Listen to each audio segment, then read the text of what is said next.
My mother humiliated me for years and sabotaged my relationship by telling my girlfriend I was dangerous, so I made her the joke of her own birthday and started a secret war she never saw coming. My mom and I had a great relationship, except for the one thing that kept us apart, her need to put me down in front of others for validation. I tried talking to her about this. I've literally begged her in front of guests to stop embarrassing me for cheap laughs, but she just won't stop. She fully believes she's doing nothing wrong either. Last Thanksgiving, the whole family was talking about my uncle when she randomly started showing everyone my embarrassing teenage pictures. Pictures I'd explicitly told her I hated and never wanted anyone to see. I asked her to put them away, but she told me not to be a buzzkill and learn to laugh at myself. My dad stepped in defending her, telling me, "Would you relax? Your mom's just joking around. Let her have her moment." This is just one of the hundreds of examples. I've tried everything to get her to see my POV, but nothing worked, and a few weeks ago, my relationship with her went completely south. It was her birthday, and I woke her up with breakfast in bed and a new iPhone like she wanted. But instead of showing me love, she gave me a lukewarm thanks and started cracking jokes to my dad and her friends on FaceTime about how bad my cooking was. This hurt a lot. I had worked so much overtime to save up for that phone, and that's what I got in return. But that wasn't even the real kicker. The real kicker happened later that evening during her birthday dinner. She was doing her usual, joking about how I used to get bullied by a girl in elementary school to make people laugh, and I know I shouldn't have, but I decided to join in, willing to swallow my pride and become the butt of the joke for my mom's big day. This was a mistake. My mom took this as approval to do the unthinkable. She got everyone to quiet down, and when we did, she pulled out my personal diary. "Let's see what goes on in that teenage brain, shall we?" She chuckled. Everyone laughed, but my world went silent. My face went pale and I froze. And then, my mother said, "Ooh, look what he wrote here. I just got rejected by my crush and feel like a failure. I bet this will be funny." My dad was beside himself laughing, and just as my mother started reading, I snapped. I got out of my chair, stormed over, and mid-sentence yanked my diary off her. I looked at her in the eyes and mouthed, "How could you?" And for a second, I swear, I saw guilt, but that quickly vanished. My dad came behind me, yelling at me for being ill-mannered and shouting that I've ruined Mom's birthday. She then backed him up, telling me to learn to take a joke, and tried yanking the diary back, but I didn't let her. I just ran upstairs, tears streaming down my face. All the guests left within a few minutes. The party was ruined. I didn't speak to my parents for the next few days, and I planned to keep it that way until I was forced to, because that's when my mom stooped to a level I didn't know was possible. You see, I'd been seeing a girl I really liked for the past few months, but seemingly out of nowhere, she ghosted me. I found out after being stood up on a date where I waited over an hour for her, and when I checked my phone, I was blocked. I remember being broken. Julie had been my crush for over a year, and she brought me happiness like no other girl ever did. Mom knew this. I went home devastated, and when I saw my dad sitting on the couch, I just let it out. I didn't even care if he called me a wimp or anything. I just needed someone to talk to. But instead of laughing at me, offering advice, or anything in between, he looked at me like a deer in headlights, almost like he knew something. I picked up on this. I asked him if there was something he wasn't telling me. He said no, but his eyes told a different story. I kept pressing him, and it's only when I threatened to stop contributing towards rent that he gave in. He admitted that my mom contacted Julie and told her to leave me because she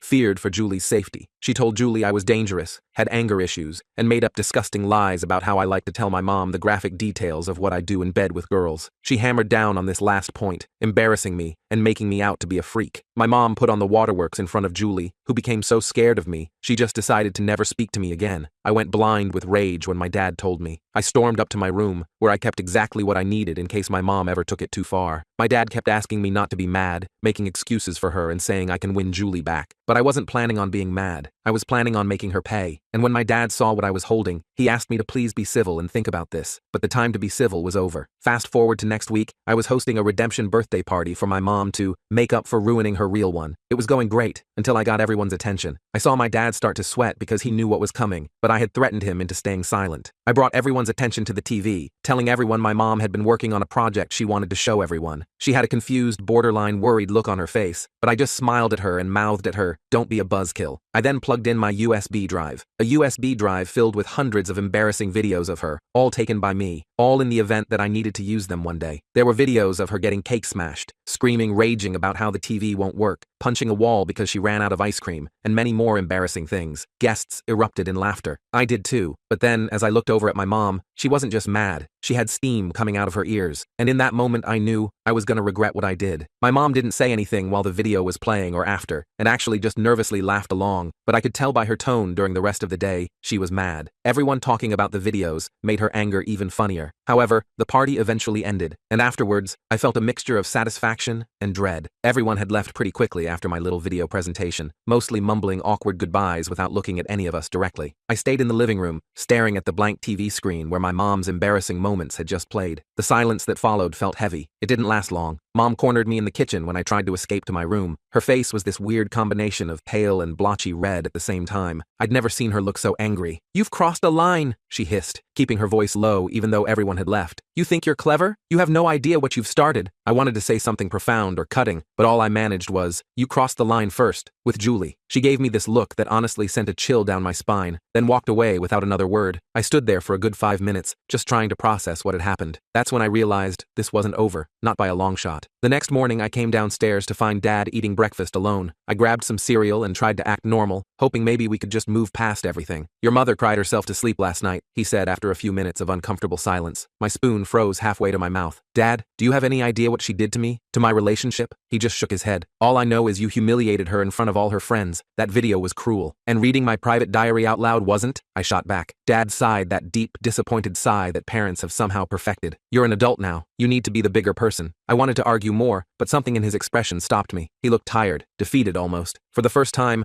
I wondered if he was trapped in his own version of this mess, just trying to keep the peace. But still, I couldn't believe he was taking her side again. That afternoon, I sent Julie a long text explaining everything, about my mom's history of humiliation, the lies she'd told, all of it. I figured I had nothing to lose since she'd already blocked me everywhere else. To my surprise, she actually responded a few hours later. "Your whole family sounds toxic. I'm sorry for what you're going through, but I don't want any part of it. Please don't contact me again." That hurt worse than no response at all. Julie was right. My family was toxic, and now it had cost me someone I really cared about. I threw my phone across my bed and buried my face in my pillow, feeling that horrible mix of sadness and anger that's been my constant companion lately. When I got home from work that evening, something felt off immediately. My bedroom door was slightly ajar, even though I distinctly remembered closing it that morning. I always close my door. I pushed it open slowly and scanned the room. Nothing seemed out of place at first, but then I noticed my laptop was missing from my desk. I tore through the room looking for it, thinking maybe I'd left it somewhere else, but deep down, I knew. I found Mom in the living room, watching TV like nothing was wrong. "Where's my laptop?" I asked, trying to keep my voice level. She barely looked up. "I have no idea what you're talking about. My laptop is missing from my room. Did you take it?" "Why would I take your laptop?" she asked, her voice dripping with fake innocence. "Maybe you left it somewhere. You've always been forgetful." I wanted to call her out, but I had no proof. And somehow, arguing with her always makes me look like the crazy one. I spent the next hour searching the house before finally finding my laptop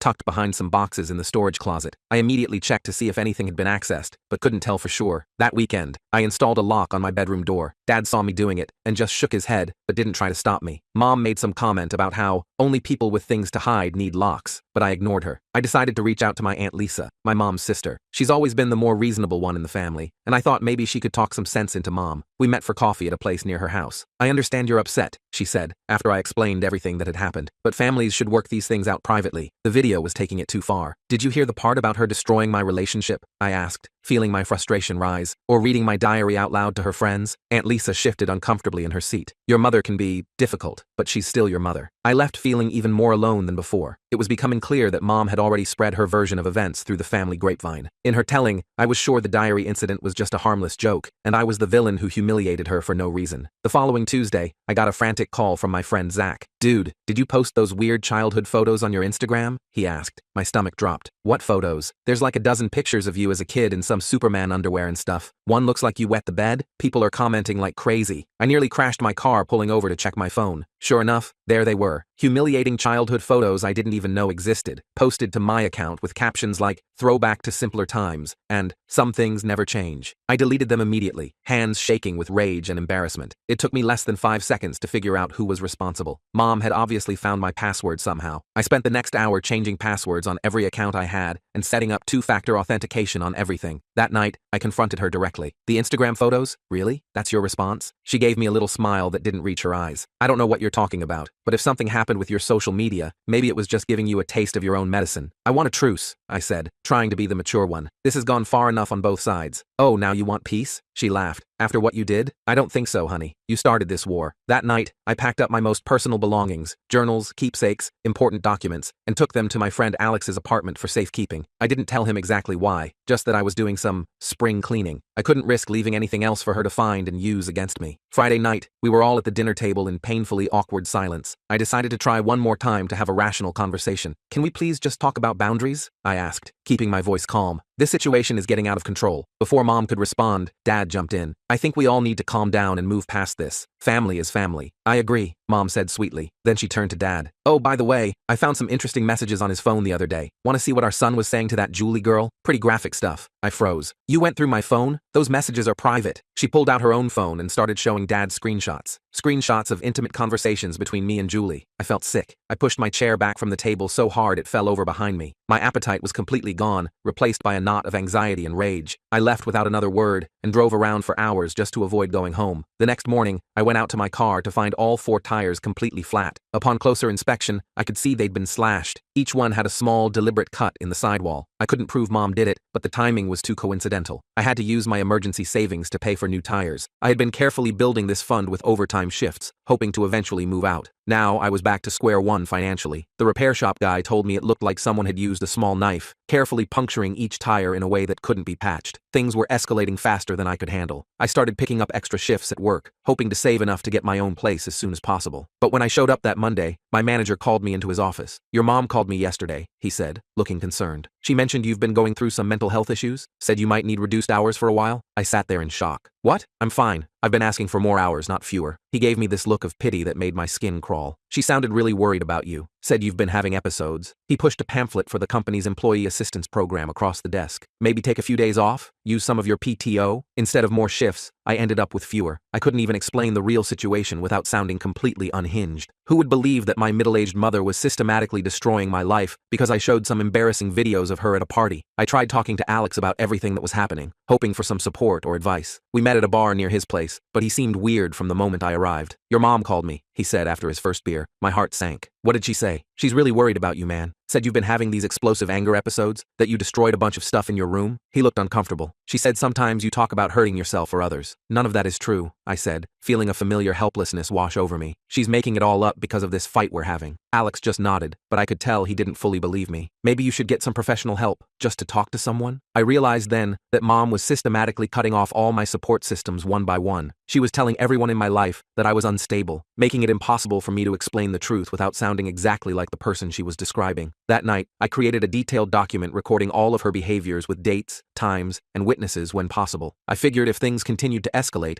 I might need evidence of what was really happening. I password protected the file and saved it to a cloud drive she couldn't access. Somehow, Dad found out about my document. He confronted me in the garage as I was coming home from work. Your mother found out you're keeping some kind of list about her, he said, looking genuinely upset. Are you building a case against your own family? What's wrong with you? How did she even know about that? I asked, though I already suspected she'd somehow monitored my computer activity. That's what you're concerned about? Not the fact that you're documenting your mother's behavior like she's some kind of criminal? The tension at home became unbearable after that. Mom would enter rooms and immediately leave if I was there. Dad barely spoke to me. I felt like I was living with strangers who hated me. I decided to stay with my cousin Rachel for a few days just to get some space. She lived about 30 minutes away and had always been pretty cool. She agreed immediately when I asked, saying I could crash on her couch for as long as I needed. I had been there for exactly 2 days when the doorbell rang while Rachel was at work. I opened the door without thinking and found Mom standing there, tears streaming down her face. How could you do this to me? She sobbed, loud enough that I was sure the neighbors could hear, spreading lies about me to the whole family. After everything I've done for you. Rachel's neighbor had come out onto her porch and was watching the whole scene with obvious interest. I tried to close the door, but Mom pushed her way inside. Mom, you need to leave, I said, keeping my voice down. This isn't the place for this conversation. Not the place? She practically shouted. You've turned my own niece against me. What lies have you been telling her? When Rachel got home that evening, she found Mom and me in a standoff in her living room. Mom had refused to leave, saying she needed to clear things up with Rachel directly. She'd spent hours painting me as unstable and vindictive, while I tried to defend myself without making things worse. Rachel looked exhausted as she asked, "Can you both please just go? I don't want to get involved in this family drama." But I started to protest. "I'm sorry," Rachel cut me off. "I can't have this in my house. Whatever's going on between you two needs to be worked out somewhere else." I packed my few belongings while Mom stood in the doorway with a satisfied expression. I had lost another safe place. When I returned home, I discovered Mom had gone through the remainder of my possessions under the guise of organizing my room. Several sentimental items were damaged. A model ship I'd built with my grandfather had pieces broken off, and pages were missing from my high school yearbook. Nothing that looked deliberate enough to prove malice, but I knew. That's when I realized I needed to be smarter about this. Getting angry and reactive wasn't working. It was just making me look exactly like the unstable person she was describing to everyone. I needed to be strategic. I ordered a small security camera disguised as a charging clock and set it up in my bedroom. The footage uploaded directly to a secure cloud account. If she was going to go through my things, at least I'd have proof. Somehow, she figured it out within days. I came home to find Dad waiting for me, arms crossed. "Your mother found a camera in your room," he said sternly. "You're spying on your own family now?" "I'm not spying on anyone," I replied. "I'm trying to protect my personal space from invasion." "This is our house," Dad said, his voice rising. "We don't need your permission to enter any room under our roof. Your mother feels violated by this. If you can't respect our privacy, maybe you should find somewhere else to live." The irony of him talking about privacy while defending Mom's right to go through my personal belongings was almost laughable. "Almost. Remove the camera today," he said firmly, "or we'll have a more serious conversation about your living situation." I took down the camera but didn't give up. I needed allies, evidence, and ultimately, a way out of this house for good. I tried one last time to reach out to Julie. I sent her screenshots of conversations where Mom had mentioned contacting her, hoping it would prove I wasn't making things up. The response came from someone else. "This is Amber, Julie's roommate. She asked me to tell you to stop contacting her. Your constant messages are freaking her out. She doesn't want to be part of your family drama." I stared at the message for a long time. From Julie's perspective, I probably did seem obsessive and weird. First my anger issues that Mom had told her about, then these desperate messages trying to explain everything. I had to accept that relationship was destroyed beyond repair, another casualty in this war I never wanted. The next week, a family dinner was scheduled at my aunt and uncle's house. I decided to go, hoping that in a public setting, things might stay civil. Maybe some semblance of normalcy could be salvaged. I should have known better. Mom spent the entire dinner making pointed remarks about ungrateful children and how some people don't appreciate their parents until it's too late. Every comment was carefully constructed to seem innocent to others while sending a clear message to me. No one else seemed to notice the tension, or if they did, they ignored it. I excused myself early, claiming a headache. As I was leaving, my cousin Mike followed me out to my car. "Hey, is everything okay between you and your mom?" he asked. Things seemed weird in there. I hesitated, unsure how much to share. "We're going through some stuff right now. It's complicated." Mike nodded thoughtfully. "Look, I don't want to get in the middle of anything, but Aunt Karen has always been kind of a manipulator. Everyone in the family knows it, but we've all just learned to live with it." I felt a sudden rush of validation, hearing someone else acknowledge what I'd experienced my whole life. "Why doesn't anyone ever say anything?" I asked. Mike shrugged. "It's easier not to rock the boat, I guess. When people have tried in the past, it never ends well for them." He gave me a sympathetic pat on the shoulder. "Just be careful, okay? She doesn't fight fair." That conversation with Mike was a turning point. For the first time, I understood that I wasn't crazy or oversensitive. Other people had seen Mom's behavior too. They just chose the path of least resistance. Later that week, I was in the kitchen when I overheard Mom on the phone in the next room. I froze when I heard my name. "I'm really worried about him," she was saying, her voice dripping with concern. "His behavior is becoming increasingly erratic. The anger outbursts, the paranoia. I'm afraid he might be becoming unstable." I quietly pulled out my phone and started recording, stepping closer to the doorway. "No, we haven't had him evaluated yet, but I'm thinking it might be necessary soon. His father and I are at our wits' end. We're walking on eggshells in our own home." Every word was a calculated lie, but delivered with such convincing emotion that anyone would believe her. I kept recording until she hung up, then saved the file to my secure cloud account. Evidence. I started applying for apartments that week. I found a small one-bedroom across town that was just within my budget. The application process went smoothly, and the landlord seemed ready to approve me. Then she called and said there had been a concerning phone call about me, and she didn't feel comfortable renting to someone with those kinds of issues. Mom had somehow found out about my application and sabotaged it. I was running out of options and beginning to feel genuinely trapped. That night, I decided to confront Dad privately. I caught him alone in the garage where he was working on his car, something he often did to escape the tension in the house. "Dad, we need to talk about what Mom's doing," I said, closing the garage door behind me. "She's actively trying to destroy my life now. She got me rejected from an apartment today." Dad sighed and put down his wrench. He suddenly looked much older than his 57 years. "Your mother, she has her ways of dealing with things." "This isn't dealing with things," I argued. "This is systematic destruction of my relationships, my reputation, my independence. Don't you see how wrong this is?" He was quiet for a long moment. "Of course I see it," he finally said, his voice barely above a whisper. "I've seen it for 30 years. The admission hit me like a physical blow. Then why don't you stop her? Why do you always take her side?" "Because it's easier," he said simply. "Because when I don't, she does the same things to me that she's doing to you now. I learned a long time ago that opposing her directly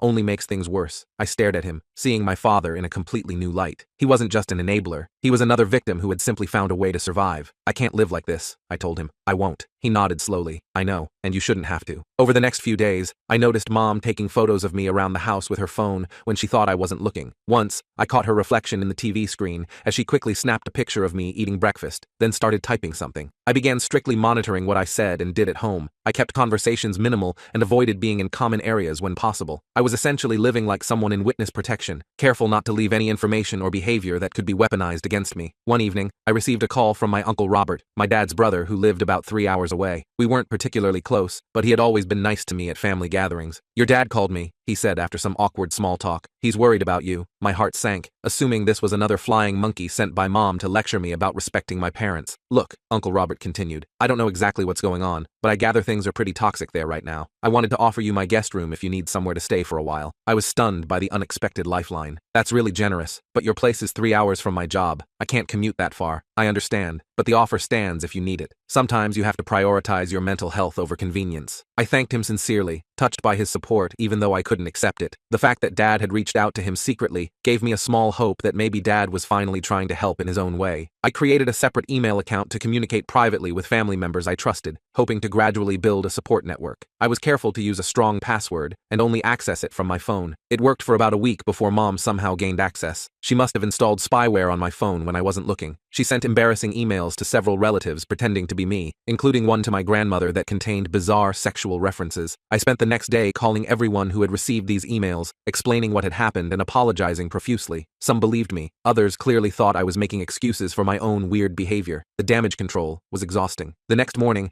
I came downstairs to find Mom at the kitchen table, sorting through a pile of mail, my mail. Several envelopes were already opened. "What are you doing?" I demanded. "Those letters are addressed to me." She barely looked up. "I'm just making sure you didn't miss any important bills. You've been so distracted lately." I gathered up my mail, including the opened envelopes. One was from my doctor, another from my bank. I felt violated all over again. The next day, I rented a P.O. box and filled out change of address forms for all my important mail. I wouldn't put it past her to call the post office and try to reverse it somehow, but at least it was another small step toward independence. Zach invited me out for drinks that weekend, which felt like a much-needed break from the psychological warfare at home. We were having a good time until he suddenly looked uncomfortable. "So, your mom came by the store yesterday," he said, not meeting my eyes. Zach worked at an electronics shop in the mall. My stomach dropped. "What did she want?" "She said she was concerned about you, that you've been having a hard time lately and she's worried you might be a danger to yourself or others." He fidgeted with his beer glass. "She wanted to know if you'd said anything concerning to me." I closed my eyes, feeling utterly defeated. "And what did you tell her?" "That I hadn't noticed anything unusual," he said. "But dude, she was really convincing. If I didn't know you, I might have believed her." I nodded, forcing a smile I didn't feel. "Thanks for having my back." But I could see it in his eyes. The seed of doubt had been planted. Zach was now another person looking at me with that mixture of concern and suspicion, wondering if maybe there was some truth to what my mother was saying. The walls were closing in. Every support system I had was being systematically compromised. Everyone I knew was either openly against me or harboring doubts about my stability, and I was still no closer to escaping the toxic environment that was slowly crushing me. I needed a new strategy. I needed allies who understood exactly what I was dealing with. Most of all, I needed a way out that Mom couldn't sabotage. The war was far from over, but I was starting to see that conventional tactics wouldn't work against someone willing to burn everything down, including themselves, to maintain control. After my talk with Zach, I sat in my car in the parking lot for a long time, just staring at nothing. This situation was completely out of control. Mom was systematically turning everyone against me, and I was running out of options fast. I needed to do something different, something she wouldn't expect. The next morning, I called my grandmother, Dad's mom, to see if maybe she could talk some sense into everyone. Grandma Rose had always been pretty no-nonsense, and I hoped she might actually listen to me. "Your mother has always been a bit dramatic," Grandma said when I explained the situation. "But she's just showing her love in her own way. All mothers embarrass their children sometimes." I nearly hung up right there. "Grandma, this isn't normal embarrassment." She read my private diary at her birthday dinner. She called my girlfriend and told her I had violent tendencies. She sabotaged job interviews and apartment applications. "Well, I'm sure she's just worried about you making good choices," Grandma replied, clearly not getting it. I took a deep breath and made a decision. "Grandma, I have recordings and screenshots. Would you be willing to look at them before you make up your mind?" There was a long pause. "Bring them over this afternoon," she finally said. I spent the next couple hours organizing my evidence. The recording of Mom lying about me on the phone, screenshots of the fake emails she'd sent pretending to be me, photos of my slashed tires, everything. I even had pictures of my opened mail. When I showed Grandma everything, her face changed. She went from skeptical to confused to genuinely shocked. "I had no idea it was this bad," she said quietly. "This isn't normal, sweetheart. This isn't how mothers behave." For the first time in forever, I felt validated. Someone actually believed me. Grandma Rose was not one to sit on information. She invited herself to Sunday dinner that weekend and confronted Mom directly at the table. "Karen, I've seen the evidence of how you've been treating your son," she said calmly. "The sabotage, the invasion of privacy, the lies to his friends. This needs to stop immediately." Mom's face went through about 15 emotions in 2 seconds before settling on victim. Her eyes instantly filled with tears. How could you believe such terrible things about me? I've been nothing but loving and supportive. He's turning everyone against me with these lies. Dad immediately jumped in. Mom, you don't understand what's been happening. He humiliated your daughter-in-law in front of her friends. He's been disrespectful and paranoid. He needs to apologize for upsetting his mother, Dad continued, pointing at me. Either respect your mother or find somewhere else to live. You have 1 week. I looked at Grandma, hoping she'd continue defending me, but she just squeezed my hand under the table. The message was clear. This wasn't a battle we could win right now. That night, I got a text from a number I didn't recognize. Hey, this is Rachel's cousin Sarah. She gave me your number. Call me when you can. I remembered Rachel mentioning her cousin Sarah a few times, but had never met her. I called the number, curious, but cautious. Rachel told me what's going on with your mom, Sarah said once I'd introduced myself. I went through something similar with my mom about 5 years ago. That's why I moved across the country. We talked for almost 2 hours. Sarah explained how her mother had similar controlling behaviors, though not quite as extreme as mom's. She had cut contact completely after her mother tried to get her fired from her job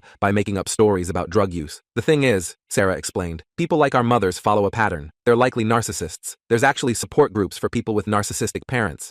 It was like someone had thrown me a life preserver in the middle of the ocean. I wasn't alone. This was a real thing that happened to other people. I wasn't crazy or oversensitive or any of the things I'd been told my whole life. Sarah connected me with an online support group, and I started attending virtual meetings. For the first time, I heard story after story that mirrored my own experiences. These people understood exactly what I was going through without me having to convince them or provide evidence. Unfortunately, Mom somehow found out about the group. I have no idea how. Maybe she installed some kind of spyware on my phone, or maybe she just guessed based on my browser history. Either way, she started telling family members I had joined a cult and was being brainwashed against my family. I had to spend hours explaining to concerned relatives what the support group actually was. Some believed me, some didn't. The division in the family was growing wider by the day. Meanwhile, I was scrambling to find somewhere to live before Dad's 1-week deadline expired. Grandma Rose offered me her spare room, but she lived in a seniors-only community that wouldn't allow long-term stays from someone my age. I could crash there for 2 weeks max while finding something permanent. I started packing up my essential belongings whenever the house was empty. I figured I'd move the most important stuff first, then come back for the rest later if possible. I was carefully sorting through my closet when Mom came home unexpectedly. "What are you doing?" she demanded, eyes narrowing at the half-filled box on my bed. "Just organizing some stuff," I said, trying to sound casual. "He's stealing family heirlooms," Mom shouted, immediately running to find Dad. "Come quick, he's taking things that don't belong to him." Dad made me unpack everything right in front of them, item by item, to prove I wasn't taking anything that wasn't mine. It was humiliating and infuriating, having to justify ownership of my own clothes and belongings. The next evening, my aunt witnessed Mom's behavior firsthand during a video call. I had called to ask if I could possibly stay with her for a while, and Mom barged into my room without knocking, snatching the phone from my hand. "He's being dramatic again," Mom told my aunt with an eye roll. "Apparently we're such terrible parents that he can't stand living here anymore." I expected my aunt to see through this, but she just looked uncomfortable. "I'm sure it's just a phase," she said. "All families have rough patches." After the call, I realized I needed more consistent witnesses to Mom's behavior. Individual incidents could be explained away as a bad day or out of context, but a pattern would be harder to dismiss. I invited my cousin Rachel to stay for the weekend, hoping she'd see the dynamics for herself, but Mom must have sensed the trap. For the entire first day and a half, she was pleasant, charming, and completely normal. Rachel began giving me side eyes, clearly thinking I had exaggerated everything. Then, on Rachel's last night, Mom had a few glasses of wine. Her guard slipped, and she started making those familiar cruel jokes, this time about my failed romance with Julie. "He thought she was the one," Mom said with a mocking laugh, making air quotes. "But she ran for the hills when she found out what he's really like." "Smart girl," Rachel immediately spoke up. "Aunt Karen, that's a pretty mean thing to say about your son." Mom's face darkened. "I see he's gotten to you too. Everyone's ganging up on me in my own house." She stormed off to her bedroom, slamming the door like a teenager. Rachel looked at me with wide eyes. "Wow, has she always been like that?" "My whole life," I said quietly. Rachel helped me secure a small studio apartment through her friend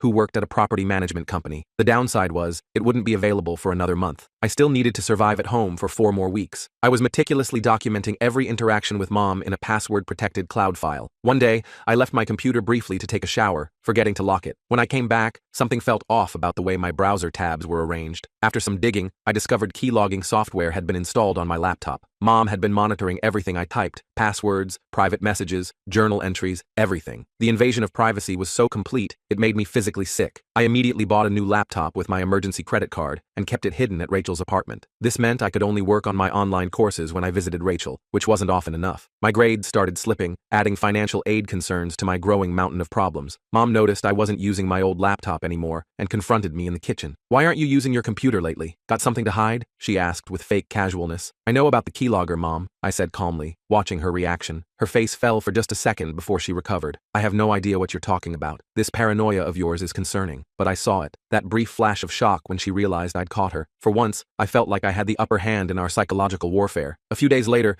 Dad approached me when Mom was out shopping. Look, he said awkwardly, I've seen some concerning behavior from your mother lately. The computer thing, the phone calls to your work. It's getting out of hand. My heart leapt. Was Dad finally going to stand up for me? But, he continued, crushing my hope, I need you to keep the peace until you move out. Just a few more weeks. Can you do that for me? I realized then that Dad was afraid of Mom, but would never actually confront her. He was asking me to be the sacrificial lamb to keep his own life tolerable. The next day, Mom announced she'd arranged a family counseling session. For a moment, I felt a glimmer of hope. Maybe she was finally acknowledging there was a problem. That hope died when I arrived at the appointment and discovered it wasn't with a licensed therapist at all, but with her personal friend, who worked as a life coach. The entire setup was obviously designed to gang up on me. I refused to participate and walked out. Mom retaliated by telling relatives I'd refused professional help. But by this point, Grandma Rose had already shared my evidence with several family members. People were starting to question Mom's version of events, and she was losing control of the narrative. 3 weeks before my move-out date, Mom discovered my apartment plans through a misdirected email. Instead of confronting me directly, she called the landlord pretending to be a former landlord of mine, claiming I had damaged property and skipped out on rent. I almost lost the apartment until Rachel intervened, calling her friend and explaining the situation. The landlord was sympathetic but nervous about getting involved in family drama. It took Rachel personally vouching for me to secure the apartment again. 1 week before moving out, I checked my bank account and nearly had a heart attack. Almost $800 was missing. After calling the bank, I discovered someone had made several withdrawals using my debit card and PIN. Fortunately, I had moved most of my savings to a new account at a different bank after the slashed tires incident. Mom only got a relatively small amount, but it was proof of how desperate she was becoming. I confronted both parents about the missing money, making sure Grandma was present as a witness. I was teaching you financial responsibility, Mom said with a straight face. You've been so careless with money lately, buying a new laptop you don't need and wasting money on an apartment when you could live here for free. To my shock, Dad finally snapped. Karen, that's enough. Taking his money crosses a line. Mom looked at him like he'd grown a second head. In all my life, I had never seen Dad contradict her so directly. On moving day, several family members showed up to help. Grandma Rose, Rachel, Uncle Robert, who drove 3 hours to be there, and a couple of cousins. Mom locked herself in her bedroom and refused to come out or say goodbye. I left a letter for her explaining that I needed distance, but hoped for eventual reconciliation if she could acknowledge her behavior and work on healthier communication. I doubted it would make a difference, but it felt important to leave the door cracked open, even if just a little. The first few months in my new place were like learning to breathe again. I installed a security system with Rachel's help. I changed all my passwords and created new email accounts. I blocked Mom's number but kept Dad's open, though our conversations were brief and superficial. 6 months after moving out, I got a text from an unknown number. It's Mom. Can we meet for coffee? Neutral location of your choice. My first instinct was to ignore it completely, but after talking it through with my support group, I decided to respond with clear boundaries. I insisted that Rachel be present and that we meet at a public cafe near her workplace rather than my neighborhood. To my surprise, Mom agreed to everything. The meeting was tense and awkward. Mom started off defensive, making comments about how I had abandoned the family and broken her heart. But when I calmly stated I would leave if she continued with accusations, something shifted. I miss you, she said, her voice smaller than I'd ever heard it. I don't understand why things got so bad between us. I can explain it to you again if you're actually willing to listen, I replied. For the first time in my life, she nodded and stayed quiet. I explained how her constant humiliation had affected me, how her invasion of my privacy and sabotage of my relationships had destroyed my trust. I told her I knew about the keylogger, the bank withdrawals, the calls to my workplace and landlord. She started to deny some of it, then stopped herself. I thought I was protecting you, she said finally, but I can see now that I was really just trying to control you. It wasn't a perfect apology. There were still deflections and moments where she tried to justify her actions, but it was the most honest conversation we'd ever had. We've met a few more times since then, always with Rachel or another buffer person present. Mom has started seeing an actual therapist, though I don't know what they discuss. Dad calls more regularly now, and we've managed a few one-on-one lunches without Mom being the center of the conversation. I don't know if we'll ever have what might be considered a normal family relationship. The damage runs deep, and trust rebuilds slowly, if at all. But for the first time, we're interacting as adults, rather than as controller and controlled. Last week, Mom texted to ask if she could see my new apartment. I haven't said yes yet. Some boundaries need to stay firm longer than others, but the fact that she asked, instead of just showing up unannounced, feels like progress. Small, imperfect progress, but progress nonetheless. Whatever happens with my family going forward, I know now that I can trust my own perceptions. I'm not crazy or oversensitive. I deserve respect and privacy. And most importantly, I'm capable of building a life where those things are the norm, not the exception. If she crosses my boundaries again, I won't hesitate to step back, but I'm cautiously optimistic that maybe, just maybe, we've found a way to coexist without constant warfare. Only time will tell.